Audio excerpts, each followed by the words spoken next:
ہمیں روکا ہوا ہے اور ہم اسمبلی جانا چاہ رہے ہیں، پرامن احتجاج کرنا چاہ رہے ہیں اور ہمیشہ ہم نے پرامن احتجاج کیے ہیں، لیکن ان کو ڈر اتنا ہے، خوف اتنا ہے کہ ہمیں یہیں ٹول پلازا پر روکا گیا ہے اور ہمیں پرامن احتجاج سے روکا جا رہا ہے۔ میں نے ان سے پوچھا ہے کہ ہمیں روکنے کا کوئی آرڈر ہے، کوئی آرڈر نہیں دکھا رہے، وارنٹ ہیں گرفتاری کے، کچھ بھی نہیں ہے، گنڈا گردی ہے، پولیس وردی میں گنڈا گردی ہو رہی ہے، کمداری ہو رہی ہے۔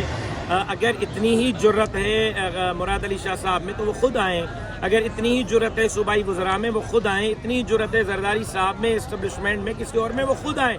غریب پولیس والوں کو جو ہماری تنخواہ پر بیچارے ٹیکس پر تنخواہ لیتے ہیں، ہماری ٹیکس پر جو ہے وہ بیچارے ان کے گھر کے چولہے جلتے ہیں، انہیں کو ہمارے سامنے لا کے کھڑا کر دیا گیا اور پولیس والے یہاں اس وقت بدماشی کر رہے ہیں۔ نہ ان کے پاس کوئی وارنٹ ہے، نہ ان کے پاس کوئی ہمیں روکنے کا کوئی اتھارٹی لیٹر ہے، لیکن زبردستی انہوں نے ہمیں روکا ہوا ہے۔ اچھا، روکا ہوا ہے، تھوڑا سا بھی بتائیے گا کیا لائبل ہے، کب تک اس طرح بیٹھے رہیں گے یا آگے پیش قدمی کریں گے؟ پیش قدمی کے بارے میں ہم سوچ رہے ہیں، لیکن ہم کوئی تصادم نہیں چاہتے، پرامن لوگ تھے، پرامن لوگ ہیں، پرامن رہنا چاہتے ہیں، پرامن طریقے سے آگے بڑھنا چاہتے ہیں۔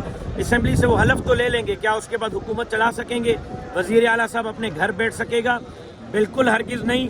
وہ ہمارے تحریک کو اگر اشتعال دے کر مزید بڑھانا چاہتے ہیں تو بہت اچھی بات ہے۔ میں دیکھتا ہوں کہ پھر وزیر اعلیٰ صاحب وزیر اعلیٰ ہاؤس میں کیسے بیٹھتے ہیں، ایک اسمبلی تو نہیں، پھر وزیر اعلیٰ ہاؤس بھی ہے، اس کا بھی گھیراؤ ہو سکتا ہے، پھر گورنر ہاؤس بھی ہے، اس کا بھی گھیراؤ ہو سکتا ہے، پھر مشاورت کے ساتھ ہم اپنا لائحہ عمل تیار کریں گے۔